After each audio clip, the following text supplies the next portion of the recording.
ଆପଣ ପାଞ୍ଚିରାମି ଖୋଲିବେ ନା ସାର୍। ଆପଣ ତ ଏମପି ନା, ଏମିତି ତ କୁଆଡେ ନାହାନ୍ତି, ଆପଣ ପଳେଇ ଯାଇଛନ୍ତି। ଆପଣ ଶିଶୁ ଏବେ ବି ଦେଖୁଛି ଆପଣ କଣ କରୁଛନ୍ତି।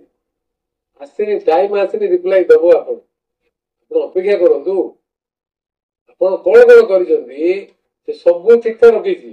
ଯୋଉମାନେ ଜନ ବିରୋଧୀ କହିକି ମତେ ଦଳରୁ ବାହାର କରିଥିଲେ ମେ 29ରେ, ଡିସେମ୍ବର 29ରେ, people of Odisha, out them from the state of Odisha, what more I need? ସେ ଗୋଟେ ମାଡରେ, ସେ ବିରି ମାଡରେ ତୁ ତ ଚେପ୍ଟା ହେଇଯାଇଛି। କଣ ଭାବିବା ଏଇ ଭିତରେ ନିର୍ବାଚିତ ପ୍ରତିନିଧି ହବାର ଯୋଉ ଦାୟିତ୍ୱ ତୁଲେଇବା କଥା ତାକୁ ସାବୋଟାଇଜ ସମ୍ପୂର୍ଣ୍ଣ ଭାବେ ହେଇଛି।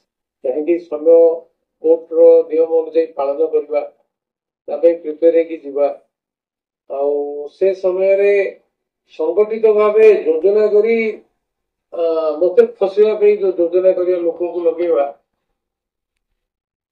ପ୍ରଭୁ ଆଜି ବରହମପୁର ଲୋକସଭା ସଦସ୍ୟ ଶ୍ରୀ ପ୍ରଦୀପ ପାଣିଗ୍ରାହୀ ଏମପି ଏମଏଲଏ କୋର୍ଟରୁ 5ଟି କେସ୍ରେ ଖଲାସ ହେବା ପରେ ବିଜେଡି ଦଳ ଏବଂ ତାର ସୁପ୍ରିମୋ ନବୀନ ପଟ୍ଟନାୟକଙ୍କ ଉପରେ ତୀବ୍ର ପ୍ରତିକ୍ରିୟା ପ୍ରକାଶ କରିଛନ୍ତି। ଗଣମାଧ୍ୟମକୁ ଏ ସମ୍ପର୍କରେ ପ୍ରତିକ୍ରିୟା ଦେଇ ଶ୍ରୀ ପ୍ରଦୀପ ପାଣିଗ୍ରାହୀ କହିଛନ୍ତି, ମଣିଷକୃତ ସଂଗଠିତ ସାବୋଟାଇଜ ଯୋଉ କରିବା ପାଇଁ ଯୋଉ ଚିନ୍ତା କରିଥିଲେ ମତେ ଫସେଇବା ପାଇଁ, ଆଜି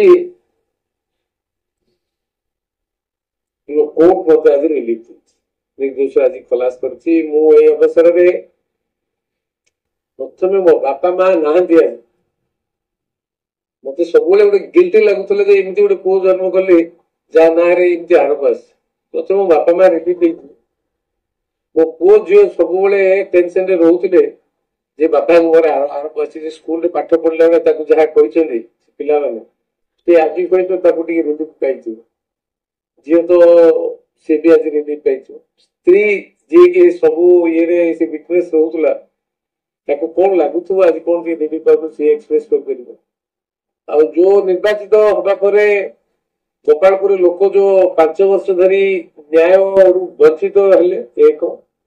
ଦ୍ୱିତୀୟରେ ଏବେ 6 ମାସ ଭିତରେ ମଧ୍ୟ ନିର୍ବାଚିତ ହବା ପରେ ପ୍ରତ୍ୟେକ ଦିନ କୋର୍ଟ ଆଟେଣ୍ଡ କରିବା, ଏ ଯୋଉ ଭିତରେ ଲୋକଙ୍କର ଯୋଉ ଫଣ୍ଡାମେଣ୍ଟାଲି ଯୋଉ ଇଲେକ୍ଟେଡ ରିପ୍ରେଜେଣ୍ଟେଟିଭ ହିସାବରେ ଯୋଉ ଦାୟିତ୍ୱ ତୁଲେଇବାରେ ବହୁତ ଅସୁବିଧା ହଉଛି। ଆଜି ସାଧାରଣ ରିଲିଫ ମିଳିଛି। ଆହୁରି ତ 2ଟି କେସ୍ ଅଛି କ୍ରାଇମ ବ୍ରାଞ୍ଚର, ଭିଜିଲାନ୍ସର ଭୁବନେଶ୍ୱରରେ, କିନ୍ତୁ 5ଟି କେସ୍ ରିଲିଫ ମିଳିଲା ପରେ ମତେ ଟିକେ ବହୁତ ଆଶ୍ଚର୍ଯ୍ୟ, ଏହା ତ ସତ କଥା।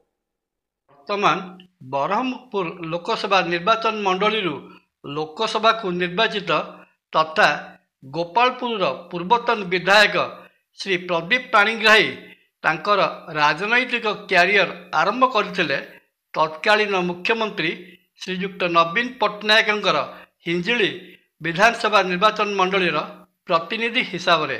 ସେ ସମୟରେ ଗଞ୍ଜାମର ତତ୍କାଳୀନ କଲେକ୍ଟର ଶ୍ରୀ ଭିକେ ପାଣ୍ଡିଆନ ପ୍ରଦୀପ ବାବୁଙ୍କ ପଛରେ ଘୁରି ବୁଲୁଥିଲେ। ସମୟ ବଦଳିଲା।